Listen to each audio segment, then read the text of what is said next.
Okay. Hello everyone and welcome. Good to see so many familiar faces again. My name is Marta Campovedal. I'm the Open Academy Senior Manager and I'll be today's host. We are starting in a minute, just a few more seconds. Let's give everyone a few seconds to get settled in.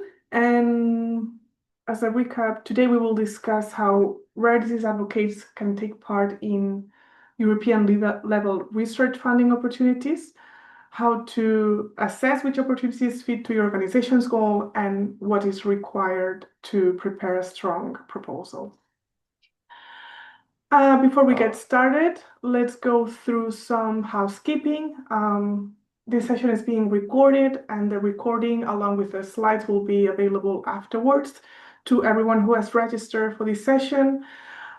Please keep your microphones mute. You can use the chat panel to introduce yourselves, or you can also use it to ask questions. Or if you wish, at the end of the session, you can raise your hand if you wish to speak or ask any question. And finally, we've prepared a short survey that will automatically launch once this Zoom session closes. It's a very short survey, but it really helps us assess your feedback and also gives us ideas for future topics. And yeah, let's get started. Let me introduce you to today's speaker. Today we have with us Eva Molero. She's the founder and CEO of Timid, a Barcelona-based consultancy specialized in research project management and preparing competitive proposals. It's a great pleasure to have Eva with us today.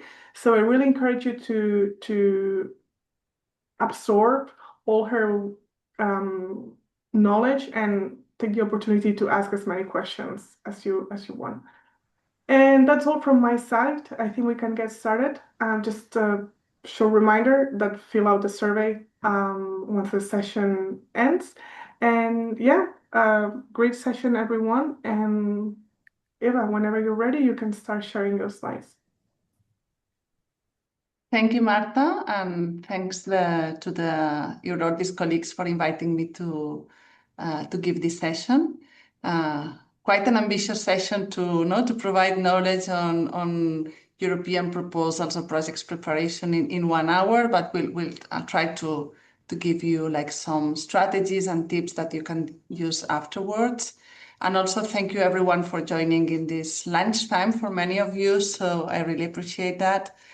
I'm going to now try to share my slides. I hope they are coming. Okay, let me put them in presentation mode. Does it work? Yeah. Yeah. All good. Okay. Very good. So the title of this session is How to Apply to a Call for Research Projects with a grant at the European level, right? And as Marta said, I come from Timid. Timid is a company based in Barcelona. We are trying to empower collaborative research and innovation for a healthier future, collaborating with many organizations in the health research ecosystem, from academics to industry, patient organizations, hospitals. So the whole ecosystem of health, and we participate in large research endeavors such as the ERDERA, the Program on Rare Diseases, and other projects where we collaborate with ERORDIS. So that's a bit about Timid. We are a small, medium company of 30 people, and we participate in large projects funded mostly by the European Commission. For today's purpose, we will follow this agenda. So explain a little bit about the Horizon Europe and the types of projects that can be funded under this umbrella. Then a very important step, which is, I think, to identify what are the calls out there, read them carefully to assess whether they are suitable for us as an organization, either to lead a proposal or to participate in a proposal, and we will do this through an example. Then I will explain in a few minutes what we at TIMIT consider to be the key aspects of a proposal, the three basic pillars, and that's our methodological approach. So maybe other people see it differently, but this is what has worked for us. And then I will end with 10 tips for writing European projects, right? So that's a bit the learnings we've collected along the years, which are valid for any project that we are handling at the moment. Very good. So please write your questions in the chat. I will stop at some point to ask more like questions to you on the call topic that we are going to analyze and assess. And thank you, ERDERA colleagues, for helping me in collecting the questions and reading them towards the end. So we'll have like at least 15 minutes for questions at the end of the session. Okay, so when we talk about European projects, mostly it's not the only funding scheme, but we refer to what is called like Horizon Europe. This is the framework program through which the European Commission is funding research at the European level. Horizon Europe is now almost at the end, so it will end. The last calls will launch next year in 2027, and you may have heard already that there's work going on to prepare what is the framework program number 10. I don't know the name that it will be given, but Horizon Europe was framework program 9, and now they are preparing framework program 10, and we need to keep a bit up to date on how it's going to shape. For now, Horizon Europe is valid for this year and next year calls, so still will be alive for a while, because then projects will start and they will typically end like in 5, 6, or 7 years. So that's going on for a little while still, right? So you may have seen this figure that I have taken from the European Commission, which depicts a little bit what is the structure of Horizon Europe. And this helps navigate also like where you can find topics of interest for you. For instance, what we see in the center, I'm going to focus on the central rectangle, but in pillar 1, it's the pillar that is devoted to excellent science, as you can read here, and it's more like focus in the space of generation of knowledge, more basic research, but also the programs which are devoted to fund the research capacities, like the Marie Curie actions, to strengthen the capacity of the European researchers, and also how to attract talent and keep the talent up to date. And it deals also with research infrastructures. Then in pillar 2, it's where the different challenges and global challenges and clusters are placed.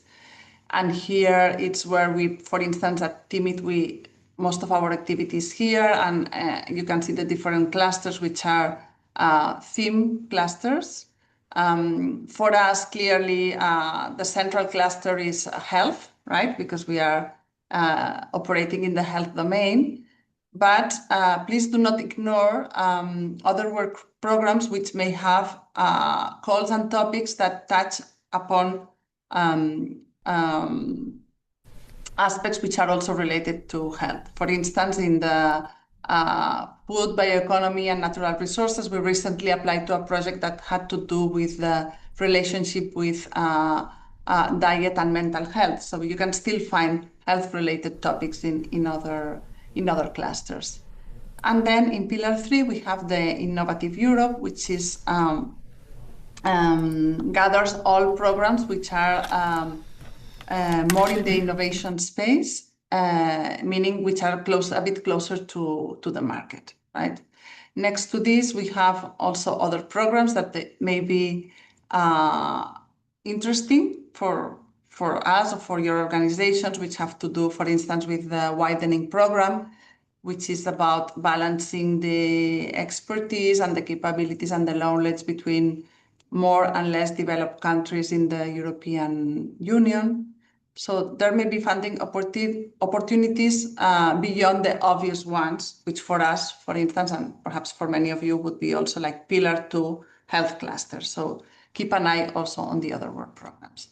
This is how Horizon Europe is shaped in general, and this may help you navigate a bit better the different funding opportunities. And then next to these chapters, we also have these 5 missions.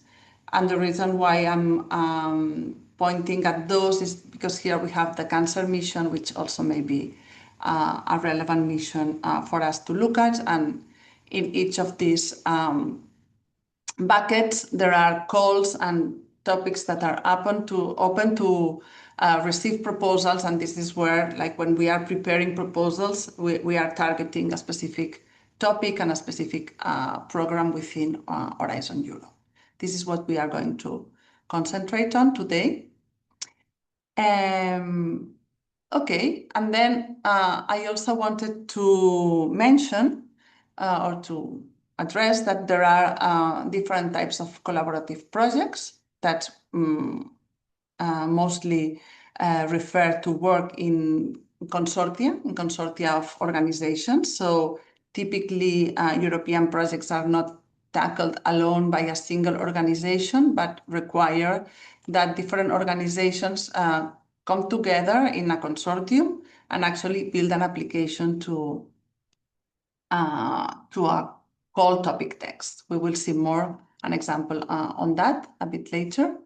And the 3 most common types of projects are, on the one side, the research and innovation actions, the RIA, right? So that this is the majority of projects that we can find.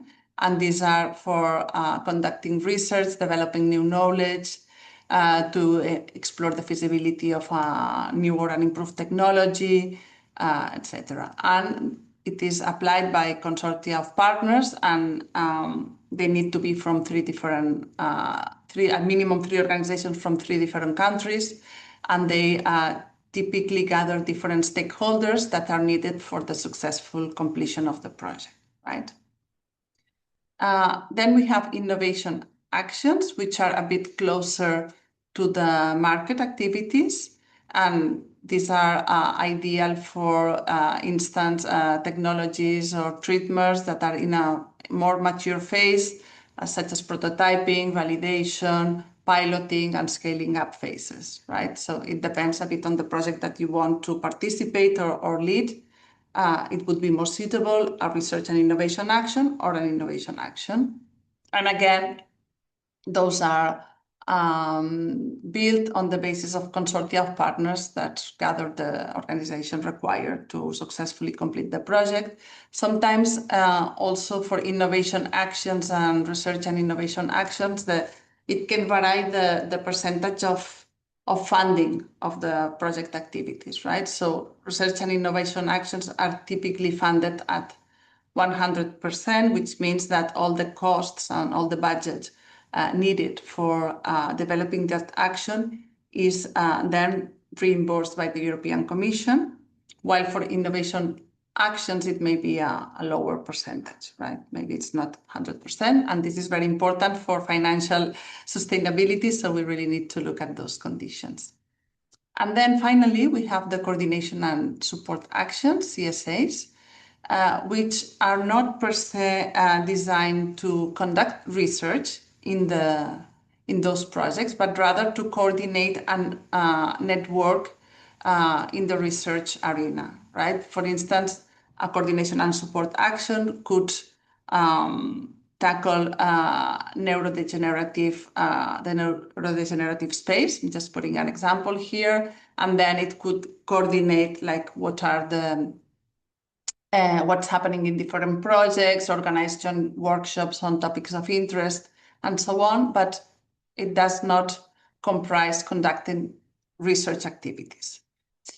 And for those, it can be coming from single entities or consortia of partners from different countries. and typically are smaller than research and innovation activities, and the funding, yeah, it's also like of smaller size, right? So, and then there are other types of activities, but those three are the most common ones. We cannot refer to everything that is happening in Horizon Europe, but yeah, those three are the most commonly seen in calls. Very good. So after this, okay, I understand that Horizon Europe can be sometimes like a bit overwhelming because it's very complex. There are many documents, it's quite long with strange codes and maybe difficult to navigate. But the first step would be, well, prior to find a cold topic, you need to have like an idea, no, that you want to pursue, either yourselves on your organization, or sometimes it's the scientific coordinator that has the idea and then tries to build a consortium. But it's very important and necessary to find a cold topic where this project idea can fit in, right?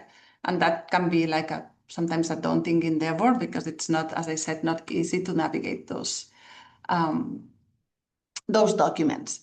And here I would like to explain that typically the way it works is that for the in Horizon Europe, for each cluster, now I'm in pillar 2, if you remember, for the specific challenges.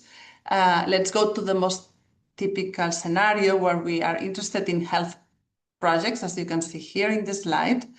And I'm pointing you at what is called the work program, right? And this work program, as you can see, is for 2026-2027 period. And as you will see in the index, which is this page on the right-hand side, it describes like all the topics that are open for this call, for the calls in 2026 and 2027, which, by the way, will be the last work program of Horizon Europe. So have a look there.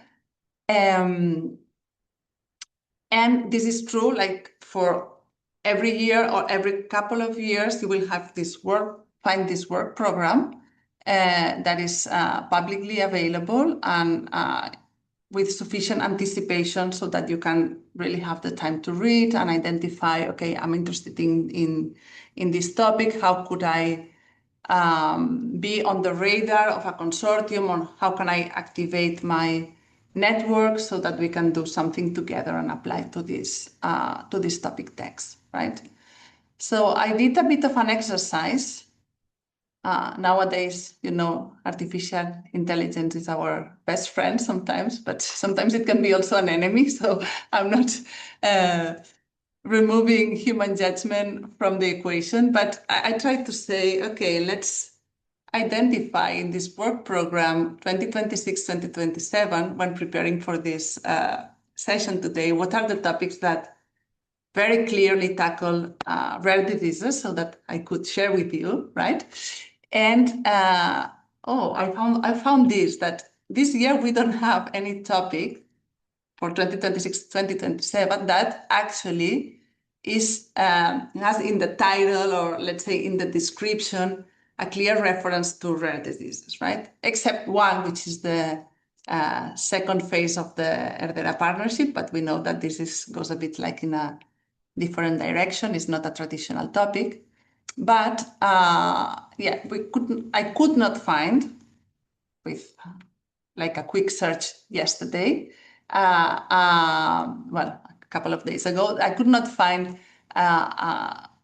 a topic that I would say, okay, I will pick this one because this is very relevant for this audience. But then also I could find like suggestions on how topics that do not explicitly talk about rare diseases, a place for rare diseases, right? So perhaps if we look at the fourth one, this in the AI biomarkers for rare disease, for disease progression, okay, maybe there is a space there for having some rare disease case studies, or a focus on rare diseases that could be there. There's another one on bioprinting for regenerative medicine, and this could be supporting organoids or constructs relevant for rare diseases, right? So in this case, it's always like an indirect reference, but okay, this is the analysis I could make of the work program that is now applicable to us in rare diseases, to you or your organizations, right? And this is the starting point. Then, okay, I decided that because there is no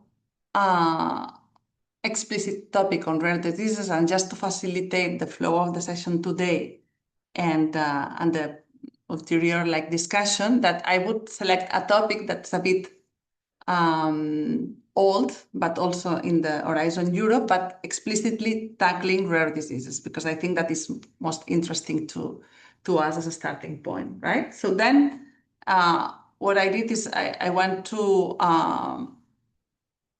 the participant portal. The participant portal is this electronic platform where you can search everything that's open or upcoming or closed as calls from the European Commission. I could do a search there. I just searched for health, but you could search like rare diseases, and from there, if you see below, there are like the forthcoming calls or open for submission or closed. And then it gives you a list, so you need to start exploring from there. And in there is this topic that was open in 2022 that was very, let's say, specific for rare diseases. Actually, the title is Development of New Effective Therapies for Rare Diseases, so really at the center, right? If you don't find a topic like that, it doesn't mean that, as I said, I just want to insist, it doesn't mean that there is no room for rare diseases to be tackled, but perhaps it's not so direct and dedicated to our field of interest, right? And then you start reading the topic text, and gives you like very good information. Initially, you may think that this 1-2 pages describing the topic text, sometimes if you are not used to European Commission language, may be a bit complex to dissect, but I think that we can do like step-by-step assessment of the different paragraphs, and already you get some good information whether this topic text may be fitting for us, right? Initially, you find this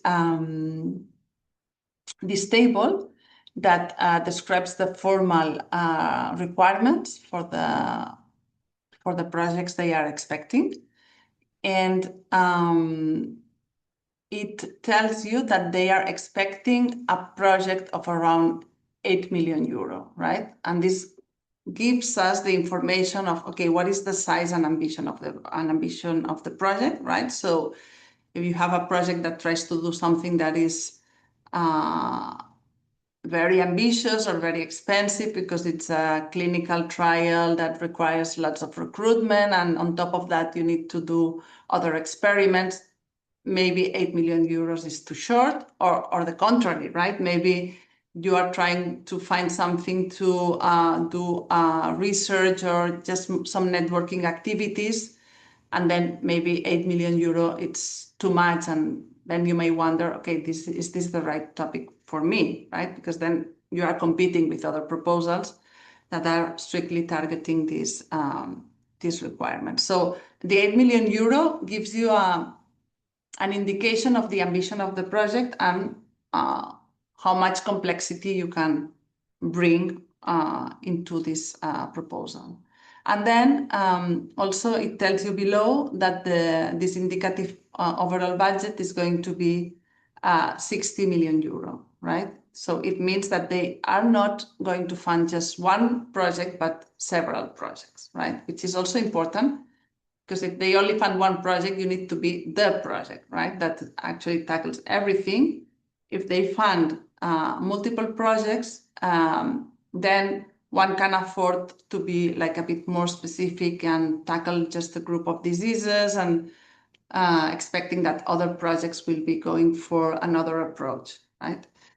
And then in the third line, you see that is going to be a research and innovation action.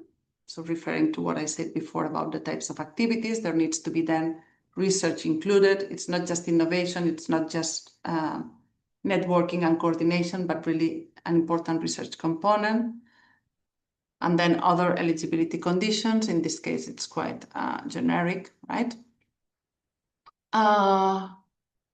Okay, so I don't want to spend a lot of time because then digesting these kind of topics it takes some time, but I just want to point at some of the information that you can extract, right? So in most of the projects, you have these expected outcomes, right? Which means what are the midterm effects that the European Commission expects from your project, from your proposal. And in this case, it is segmented by different types of audiences. And this is what I highlighted in blue, right? So there are outcomes that are for researchers and developers, that they can develop new therapies for rare diseases, also researchers and developers, and that can use a more robust preclinical models and methods and technologies, also innovative clinical trials designs and so on. So that's more at the pre-marketing space. But it also mentions developers and regulators to facilitate faster processes towards market approval. And also in the last point, it refers to healthcare professionals and people living with a rare disease, right? So those are relevant target audiences, right? And when building the consortium, they can also play a role, no? That you are targeting and including all of these stakeholders in your consortium, in your project, and what is the effect that the European Commission expects. This is the expected outcomes. Then you usually find a part on the scope, which is the context, what is the problem that the European Commission is pursuing to tackle, right? And what is the aim, should be the aim of the proposal. And I highlighted here in yellow, just as an example, no? This is to develop therapies for rare diseases with no approved therapeutic option. This is important because it also like forces us to focus, no? If this is really what they are trying to fund. If there is no approved therapeutic option, if there would be, then maybe there are other calls, but it's not this one. Also, they require a focus on groups of rare diseases with commonalities. So it's not, should not focus on a single one, but groups with shared biological features within the same or across different medical areas. Okay, so that also helps like define the scope and whether our idea is matching what is requested from the work program. And it continues, okay? All information is relevant. I just highlighted here a sentence saying that, okay, rare infectious diseases and rare cancers are excluded from this topic and will not be considered. And at this stage, it's very important to be also realistic, right? It doesn't mean that the idea or the proposal is not interesting, but if something is excluded, like, okay, we should not spend efforts in going there because there's a lot of competition and really, like, we need to make sure that we are matching very well what is required by the call, right? So all this information is giving us like context and helps us assess, okay, if my project idea is not exactly fitting, can I adjust it a little bit to make it fit? What are the components I'm missing? Or also it's a reality check and saying, okay, this is not the right topic for my project idea, right? So here says also that requiring to use data from multiple sources, utilize preclinical models, execute innovative clinical trials, carry out the preclinical proof of concept. So actually it's telling us already quite a lot how the proposals they want to receive look like, right? So all of this you find in the topic text. Okay, it just continues in saying that they involve groups of rare diseases. I will just go quickly towards this. And then towards the end, it also mentions, which is interesting, sometimes other projects that are interesting, and then it means something as well. So here it talks about the 1 Million Genomes Initiative. And so it's good and advisable that when you are developing this proposal, you look at this project and see how it can be useful for the proposal that you are building, right?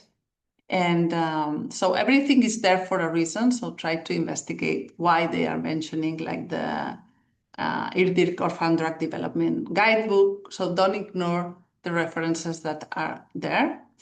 And this is a bit like the first step, doing this critical assessment of, okay, what's the project idea, and then what are the requirements of the topic text, right? And in this case, it's very clear. So in other cases, it may be more open, and you need to, to infer more. For broad topics, the advantage is that they can fit better, no, or easier into several project ideas. But then it also means that it's likely to be much more competitive, right? Because many different ideas can fit in there. So just to put an example, it's not related to rare diseases specifically, but recently there were a number of topics related to generative AI, which is like very popular at the moment, and it was very broad, and more than 100 applications were received for I think 3 or 4 top projects, right? So for very broad topics, it's easy to fit, but then the disadvantage is that the competition will be very, very high. While for very specific topics, like, okay, this topic text I consider quite specific because it's already focusing very much on the rare diseases field and setting very clear requirements, what is in scope, what is out scope. Probably the competition will not be that high, right? Because it's very specific. And then still they have 60 million euros to distribute. So probably the chances of success are higher than in other broader topics. So that's the type of assessment that I'm doing at this stage. But also, like, what are the questions that I would recommend not to ask yourselves? For instance, for this specific topic that we had very little time to read about, but just with this little information we have been reading in a short time, ask ourselves, is this topic interesting for us or not? Very important. It's not only, okay, yeah, I could do something there, but is this aligned with your strategy, right? At the end of the day, we want to be involved in projects that support our strategy. There's not just to get the funding and then you need to work for 5 years in something that is a bit like going in a different direction than your strategic focus. Then highlighting, what are the sentences that really resonate with us, what's the reason why I would like to be there and participate there. And this is also reflecting our contribution. Also, what are the main challenges? For instance, you could say, okay, I had this project idea and it seems very aligned, but this the omics aspects are not considered. So this is a gap or this is a challenge that I would need to overcome so that the proposal is really strong and bulletproof in a way. Also very important, imagine that we identify this topic and what are the partners that I could onboard together with me in this adventure so that we can contribute to this topic. What partners do I know in my network? Which is the expertise that I don't know about, and how can I get to know strong organizations that can support me there? And then just match and have a very realistic gap analysis. What is missing in the topic text, in your project idea, and then how to fill the gaps, avoiding the redundancies as well, right? So that's the first exercise, very important. And yeah, so based on these questions, do you have any questions at this stage regarding how to analyze a topic text or how to find information there? Anything that you would like to bring up now, or otherwise we continue on? There's one question from Alexander, maybe we can take now. She's Okay. asking, are there any calls that relate to better characterizing a rare disease? For example, answering basic science questions around a group of rare diseases. In her case, is ring chromosomes, as opposed to calls relating to translational activities / therapy development. Yeah. This you would need to look at the work program specifically. So there is like a wide array of topics that are there, right? And so it's a long document, like as I showed at the beginning. I cannot answer upfront whether this specific aspect is covered or not. So that's part of the investigation that we do when analyzing the work programs, right? So that I would recommend that you go to the work program and see if this is compiled in a way or assembled in a way there. But yeah, it's not only like translational. There can be different aspects, like more like not only touching like clinical aspects, but rather earlier stages. So I would recommend go to the work program and try to find that in there. Any other questions? There was a question about the peak number, but which I already put a link in the chat on how to register your organization in the funding portal. You can take a look. Okay, thank you very much. Yeah. And Serena is asking, I think that here we are all patient advocacy organizations representative, so we cannot apply directly, but we can give our support to research consortia. What do you suggest to us? Yeah, indeed. Probably you will not be coordinating the effort, but still I think it's useful to digest the topics that are interesting for you. So go to the work program, analyze the topics, and then you probably have the connections with the research community as patient advocates in your specific field. So you can reach out to those scientific organizations or clinical organizations and try to create this core group that is taking the challenge of putting the proposal together, right? So even if you are not in the driving seat of writing the proposal, probably you can trigger the conversation with your group of researchers, clinicians, so that we can build this critical mass to apply for a proposal.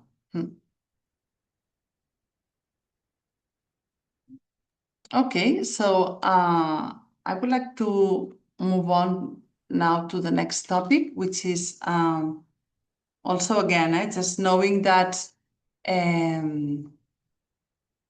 probably you will not be the coordinators of a proposal, but it's important when you are part of a consortium, and let's put ourselves in the situation where your organization is a partner in a project. So how do you need to, or what aspects do you need to look at that will make a proposal successful? You may know that, well, this is, yeah, like known by almost everyone that European projects are not easy to get. And this is, I think, getting more and more difficult in the sense that you need to really submit a proposal that is excellent, and that the scores that are given to the proposal sometimes, like even if excellence, the proposals are not funded. And this is just because there are so many applications of good quality that it's difficult to get a project approved, right? So in our case, what we are insisting a lot is that there is three basic pillars in a proposal that need to be considered, and we work based on those three. One is the project idea, second, the consortium, and third, the work plan. Okay, so the project idea refers to the vision, mission, and ambition of the project. So it builds on determining what's the priority, the program, and the topic that is more suitable for our idea. In your case, if you are not the coordinator, still you can be in the core team working with the coordinator, and you can do this assessment. No, like typically when we have like a first concept of the project, what I do is I take the concept and look at the proposal, at the topic text, and see, okay, to which degree does it match the topic text. There are areas that are perhaps not considered. How can we improve that, right? Or the patient voice is not sufficiently present. There are no co-creation space where patients can express what's important for them. So that could be a very relevant contribution of you or your organizations in this process. Then when looking at the topic text, I think it's important also to assess how much adjustment your idea needs to meet the topic requirements. Some adjustment is okay, and you can do it. If the proposal needs to be so adjusted that it's no longer, it does no longer reflect your idea, then one needs to wonder if we really want to do that project or not, right? Because sometimes it's okay, the project I wanted to do initially has nothing to do with what I had to build just to fit in the topic text. And then it means that probably, yeah, it's not so robust. Then based on this project idea, it would be important to identify first, what is the problem we are trying to solve? What is our original approach? And to me, it's very useful to start also thinking, okay, at the end of the project, what will I get? No, what are concretely the results? After the 5 years, what will I get? Typically, it's not like the final ultimate solution, but rather like, okay, I will have validated this, I will have conducted a trial that will tell me which is the best route to continue. I will have done some experiments that will give me some results that then I can continue working on. So the research, let's say, the research pathway typically continues after the project is ending, but it's important to say, okay, in the project, I will get those pieces together that will enable further research or working more on access aspects, on regulatory aspects, and so on. The results are what we get at the end of the project, then the outcomes. This is a bit of the terminology of the European Commission. The outcomes are the effects that the project results will have, let's say, in 2-3 years after the end of the project, and the impacts are more like the long-term benefits that the project will produce, but it's not during the project, it's like, let's say, 3 to 5 years after the end of the project, right? There may be like new therapies on the market. Maybe I don't get new therapies on the market as a result during the project, but I build the knowledge to have new therapies on the market in 5 years or 6 years, whatever. So that's what the differentiation, it's very important between results, outcomes, and impacts.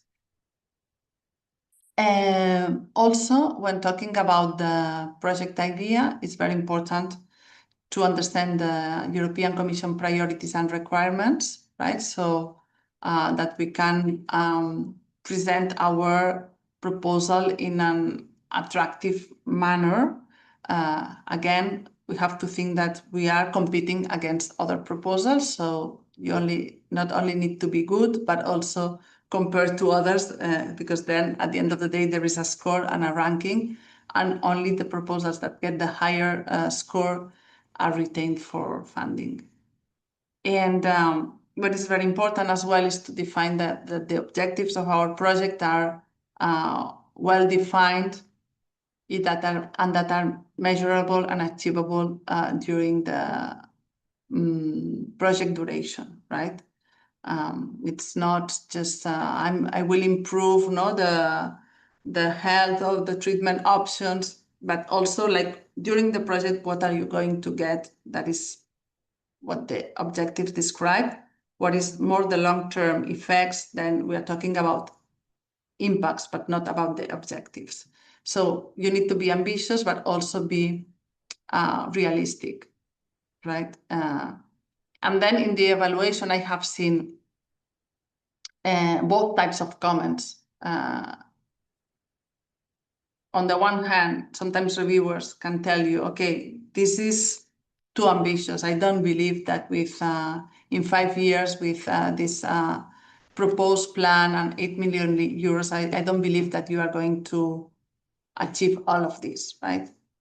And also I have seen the opposite comment in saying, okay, where is the novelty or where is the innovation in this proposal? You are just doing like a bit more of the same, and research per se means that there is some transformation that you want to do, like a change in a measurable change, right? And so it's not easy to balance those, right? But the ambition needs to be a realistic one, right? So that it's also like credible that you will get there at the end of the project.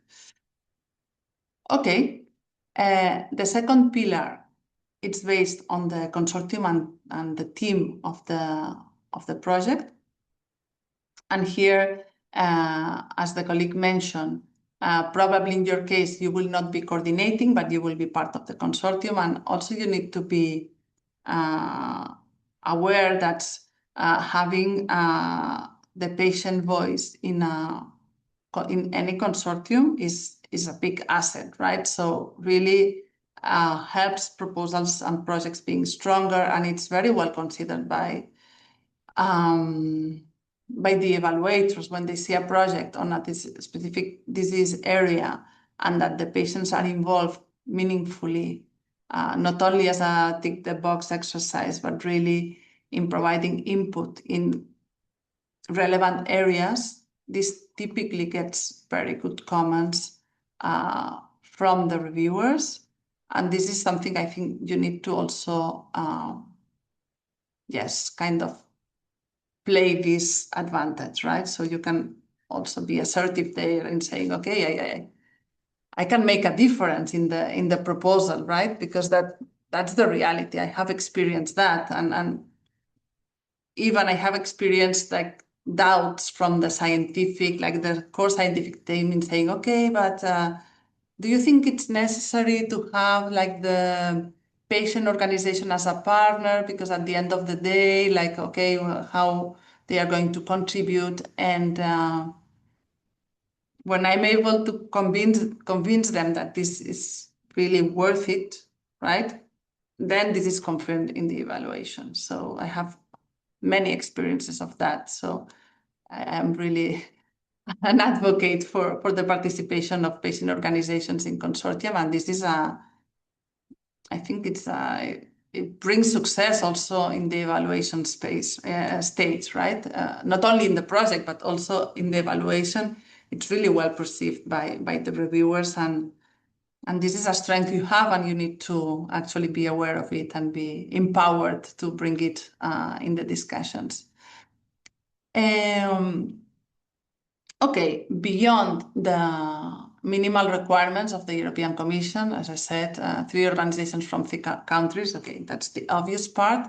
But here the challenge goes really in identifying the key partners that are needed to implement a successful project, right? And many times I get the question like, how is 10 partners enough? Which countries do you recommend? And I think that the best recommendation is bring the partners that are needed to successfully implement the projects. No more and no less. No less meaning that if you have a gap, try to cover it, right? So don't say, okay, but they will not, the reviewers will not see it because, you know, at the end of the day, the other partners are very strong. No, they see it, no? So it's better to cover for that. And do not, also on the other hand, do not bring several organizations with the same expertise for no good reason, right? And saying, okay, but in this case, if one doesn't work, the other will do the job. That's not a very powerful justification. No, it can be justified, for instance, if you need different clinical sites to get to a recruitment number and so on, but it always needs to be justified, and duplications need to be avoided as much as possible, right? Okay, and then the third pillar is the one that refers to the work plan and implementation. The idea refers to the why, and the why I'm doing this, and what is my proposal. Then the consortium, the second pillar, is the who, who are my partners that we will do this together. And then the work plan is the how, right? And sometimes very good ideas are not landed into credible implementation plans. And this is where, based on the overall objective and the specific objectives of the proposal, you break them down into workable pieces, right? So what are the concrete results that I want to achieve, and then what are the activities that will yield to those results, right? And then and those would be like the work packages. That's a very common term in European projects. And then within the work packages, what are the specific tasks that will need to happen in each work package to deliver those results, right? And there it's a bit of a detailed exercise, no? And to do this task, what do I need? Because maybe there's a previous task that is required, and what is the next step, right? So try to do this breakdown of put yourself in the moment where the project is implemented. Okay, so first I will do this survey, then with the survey results, I will write the specifications, then I will develop this tool, which tasks can be going on in parallel, which ones need to finish before another task can start. And this is how we build this implementation. In the proposals, there are typically 3 sections. One is on excellence, which describes the idea and the objectives and the methodology of the project. And the second is on the impact, which are the long-term effects of the project. And the third one is precisely on implementation. And those are the 3 scores that you would get in your proposal: excellence, impact, and implementation. And they are all weighted the same. It's typically on a 5-point scale. No, you can get 5, 5, and 5. That's great score.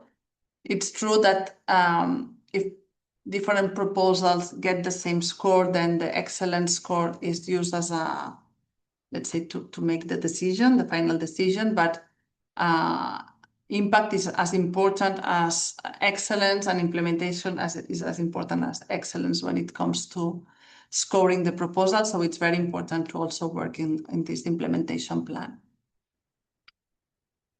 Very good. Any questions up to this point? There are no questions in the chat. I don't know if somebody wants to raise their hand or we can move on. Yeah, we can move ahead. Okay, so let's move on. And this is like the closing bit for today, which is the final tips for writing European projects. Writing not meaning like actually doing the writing of the 50 pages, but for being involved in European projects. And this is advice that you can use for yourselves, but also to when you are part of a team with a different coordination or different organizations in the lead. I think it's important to also be there and providing recommendations to build a very strong proposal, because that's actually needed for success. Okay, the first tip is without ideas, there is nothing. So an excellent proposal is based on an excellent idea. And therefore the advice is, as I mentioned before, not to build the project based on an original idea that you would like to pursue, and that is strategically aligned with what you want to do in your organization. The lack of an inspiring project idea is very difficult to overcome when writing a proposal. So do not just try to take a topic and comply with it, okay? Because that, okay, maybe will give you a proposal that is correct, but it's difficult that you get, all the points that an inspiring and original project idea would give you. For sure, it's not advisable to artificially adapt the project idea to the core priority. This usually does not work well. The second recommendation is to learn by heart the rules of the game, because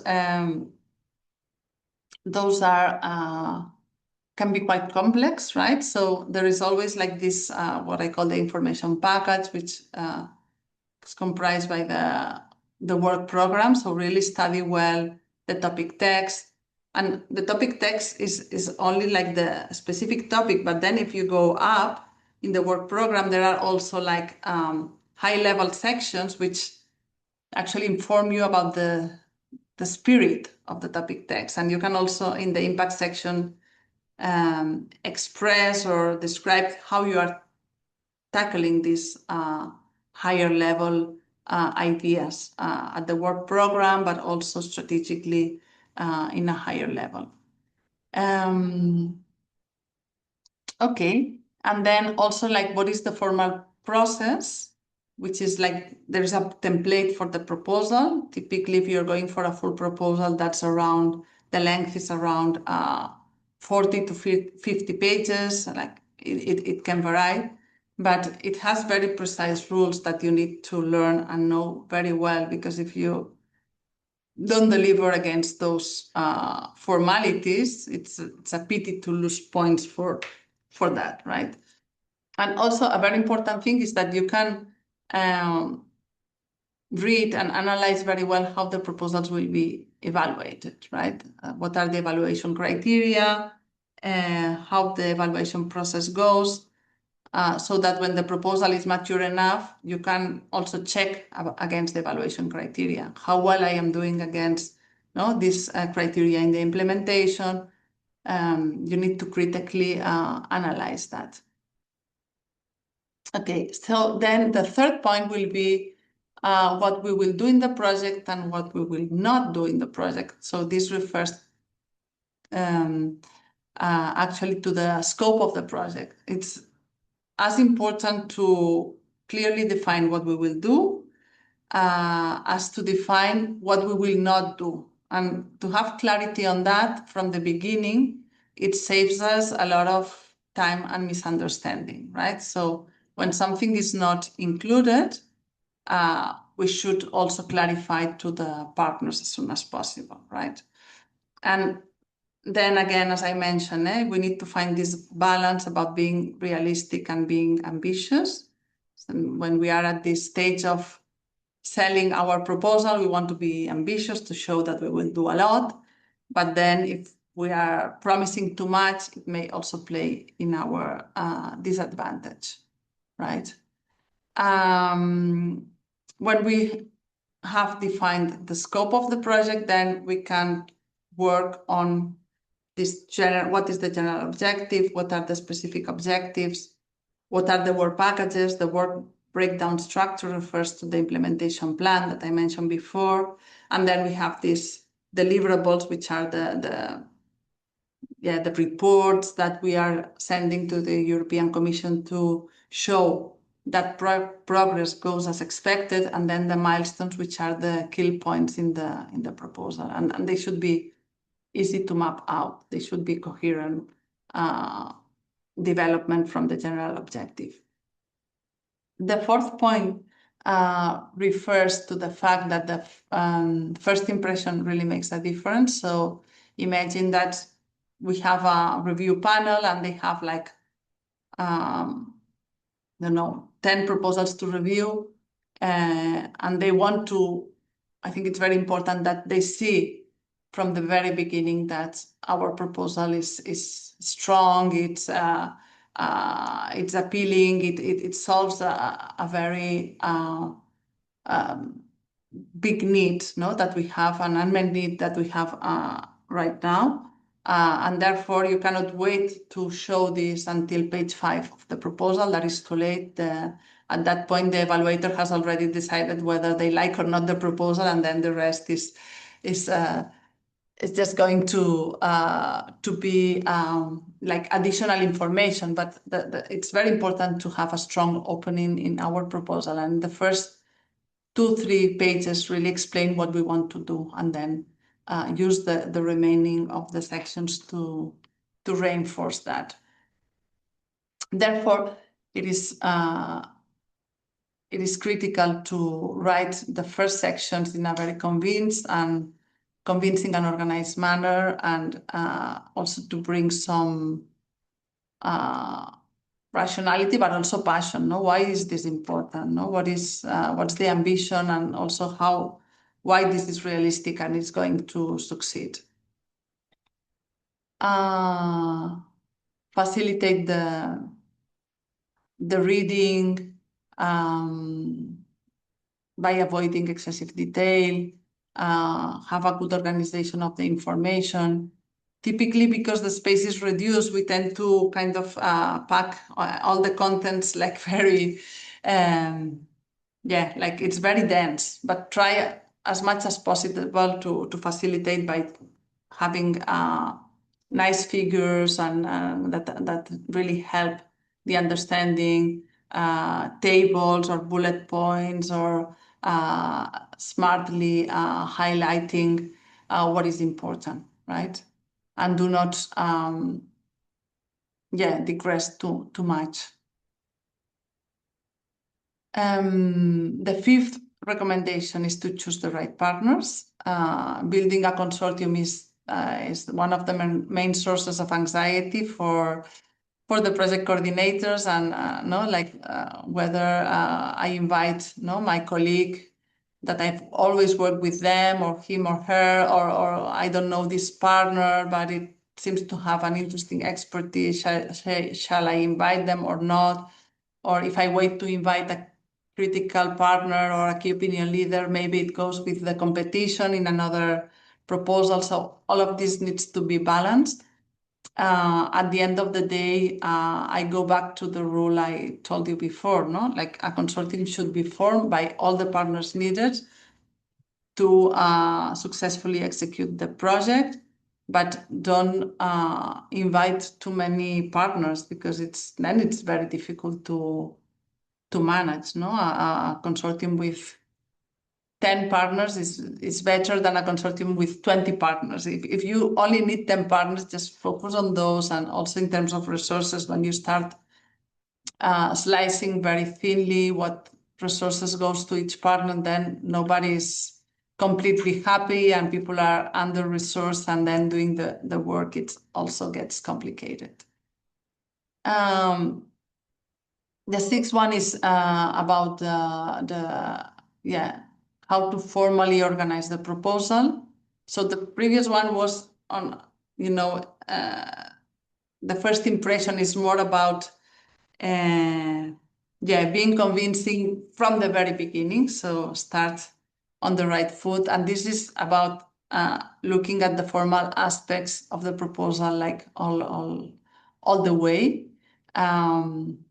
It's very surprising that when always, every time I submit a proposal, and I'm quite detail-oriented myself and try to cross-check everything, like in a very detailed manner, but then I send the proposal, and if I take the proposal document 1 week after, I always find like something that was like not consistent, that I didn't cross-reference well, and of course, not everything will be noticed by the reviewers, but if you will start doing like these formal mistakes on typos, the type of language, and so on, that doesn't help in the evaluation, right? So we need to take time to really make sure that everything is very clean, very well polished, and that there are no formal errors.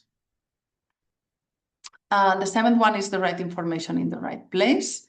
Try to have the information in the right section of the proposal. Otherwise, the risk is that in every section of the proposal to explain a bit of everything, right? And then it's very repetitive and it doesn't facilitate the reading.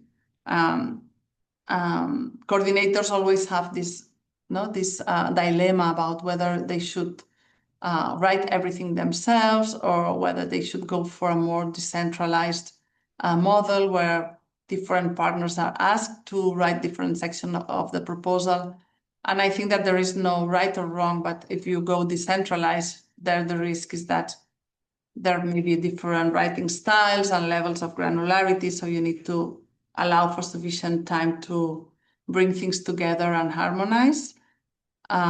If you go for a more centralized strategy, then you need to also make sure that the unique knowledge that each partner has, because partners are there because they are experts in their thing, that is captured somehow through one-on-one meetings, or asking them to write like short paragraphs that we integrate into the proposal. So that's an important decision for the ultimate quality of the proposal before it's submitted. The eighth one is that an excellent project needs an excellent direction, and this refers more to the governance structure. So that when we have a project, because it will be developed in a consortium, it will be important to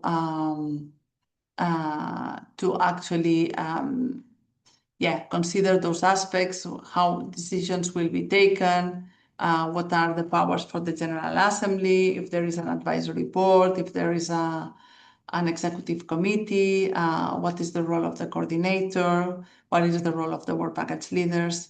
So that has an importance into ensuring a smooth implementation of the project.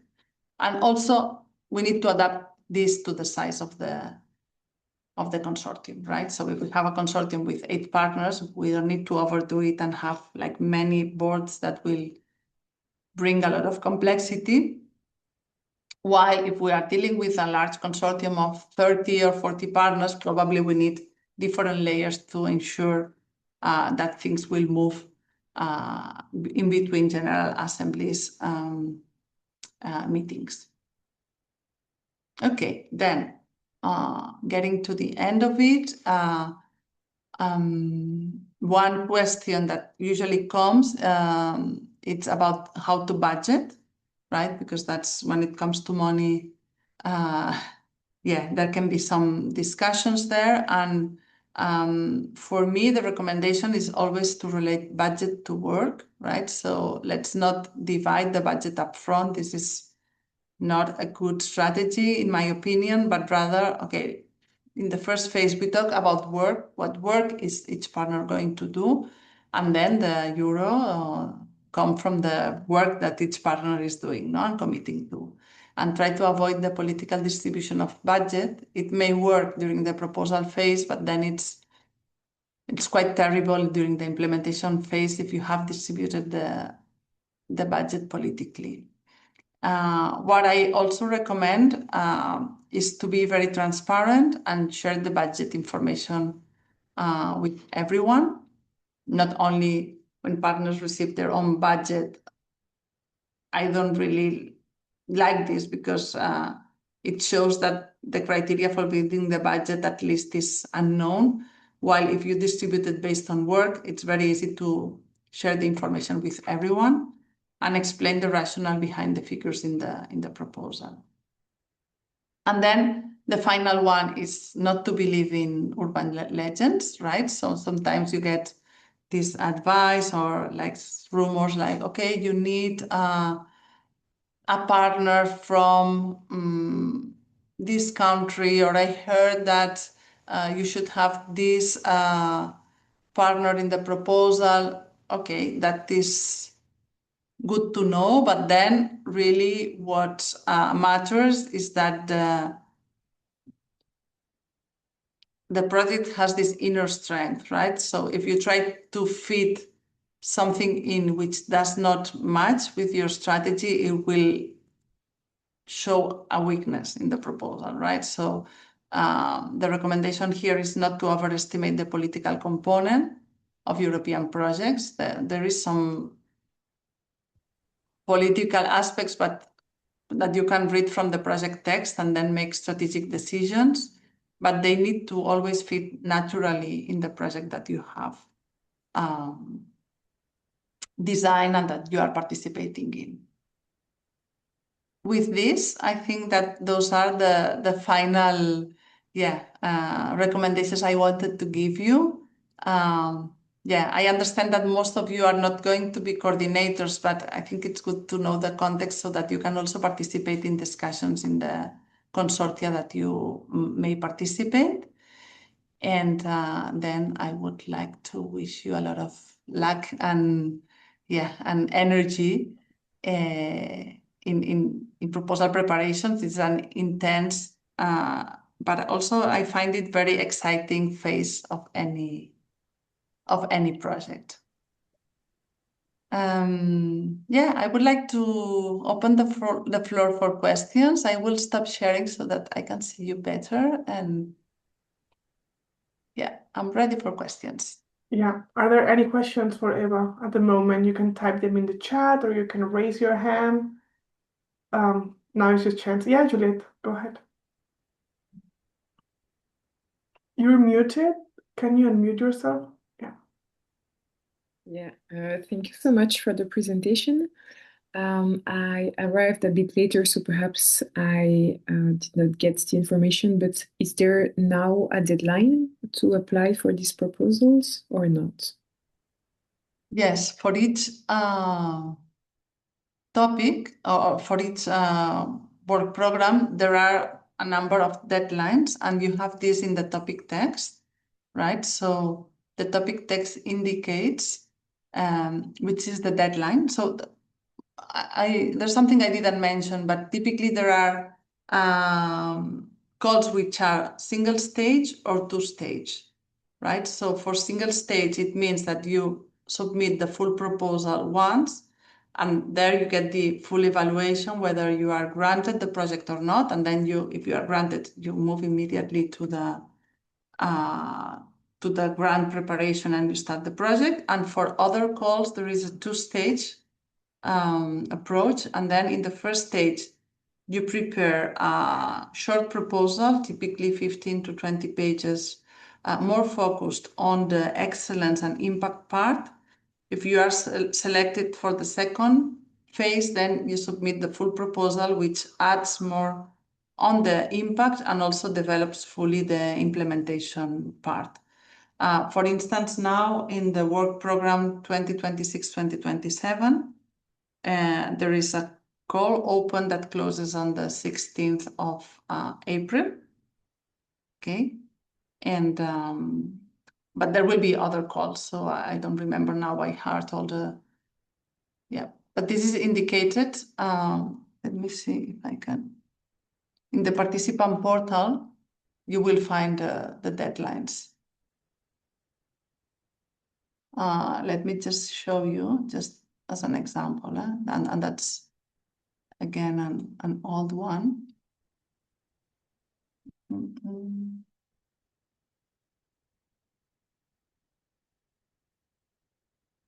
Okay, so when I showed this one here, that's the old one I use, but you will find it the same here. Oops, okay, just a moment. Now I went too far. I need to go back.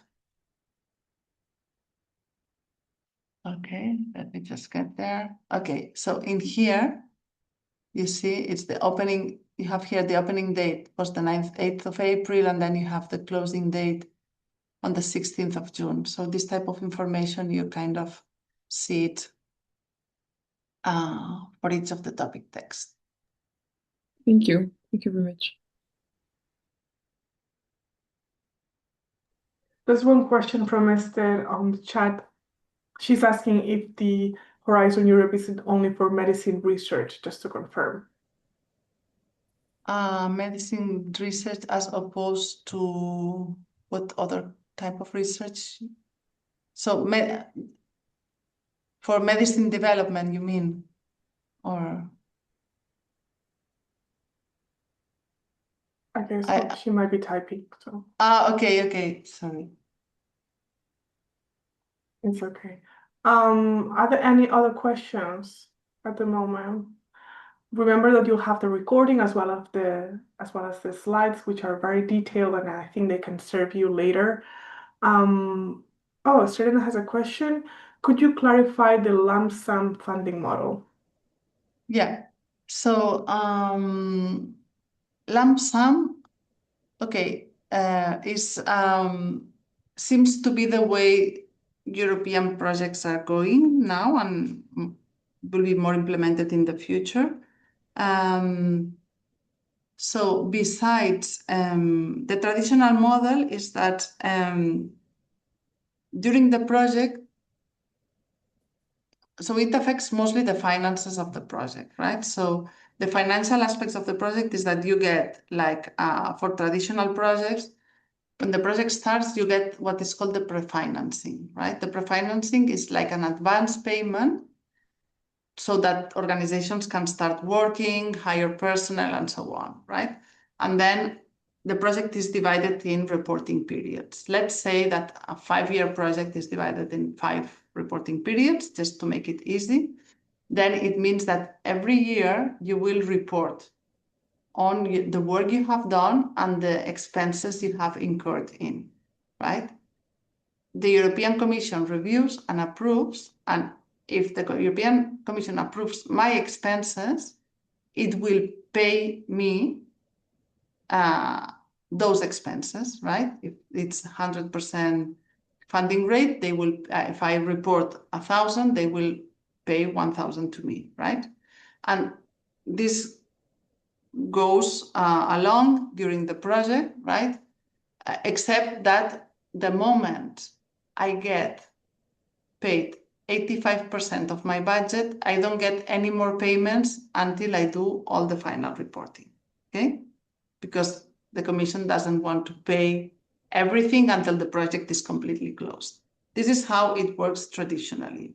Now, the lump sum model works in the way that during the proposal, the budget is developed much more in detail, okay?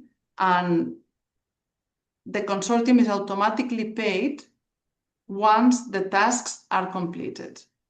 Let's say we are doing a clinical trial, and one work package is let's say the clinical trial protocol, and this is work package 1, and it ends after 6 months, right? So the moment this work package ends at month 6, and we send the deliverable, and we prove that the technical work is done, automatically the European Commission will pay the amount of this work package without needing to do a formal financial reporting. Okay, so that's a bit how it works, right? So no reporting. I don't need to say, okay, personnel that many costs, because the budget is done upfront. The moment our package is finished, the European Commission pays the amount for that work package. This forces us to change a little bit the strategy of work package segmentation, and probably there are more work packages than before, because for, let's say, traditional work packages that go from the beginning until the end, there will be no payment during the whole duration of the project. So it forces you to sometimes cut the work packages more. Maybe I was a bit complicated. It was a bit of a complex answer, but I don't know how to make it more simple. Thank you. Okay. Mariana has raised her hand. Mariana? Yes, first of all, thank you for this masterclass. It was really enlightening. Now I have a question more focused on the EU funding. So I would like to know if you know any other platforms rather than the Funding and Tenders portal that might be useful to know other EU funding opportunities.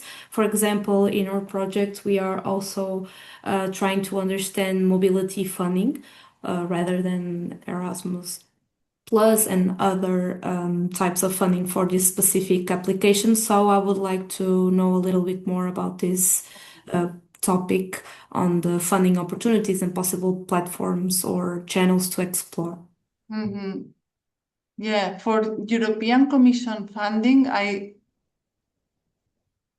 understand the European portal is perhaps not the most user-friendly source,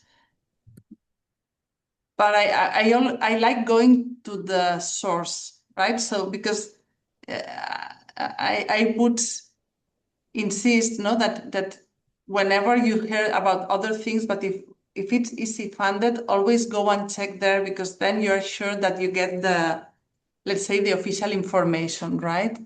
For other types of funding which are not in your Horizon Europe, I'm less familiar with that, so I cannot give you like I don't feel I can be like the best source for recommendation. Sorry for that, but there may be others. I know that there are, but it's very broad. For instance, we work a lot with tendering opportunities directly from the European Medicines Agency. Sometimes there are funding opportunities coming from the European Center for Disease Control, from the WHO. There may be things from foundations, but then it's going to those sources of funding. I'm not that expert, I'm afraid. No, but it's already useful information. Thank you. Yeah.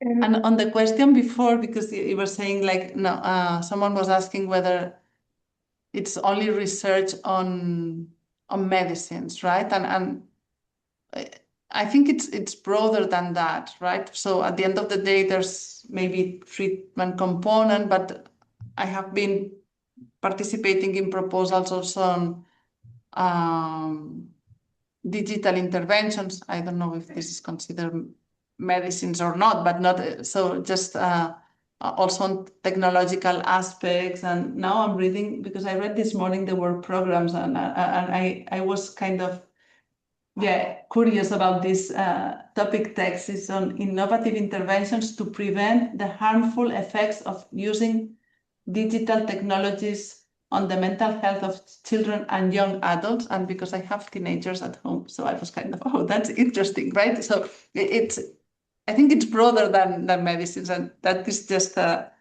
very concrete example. But I was like, okay, that goes beyond medicines development. Are there any other questions before we wrap up? Now is your chance. No? Okay.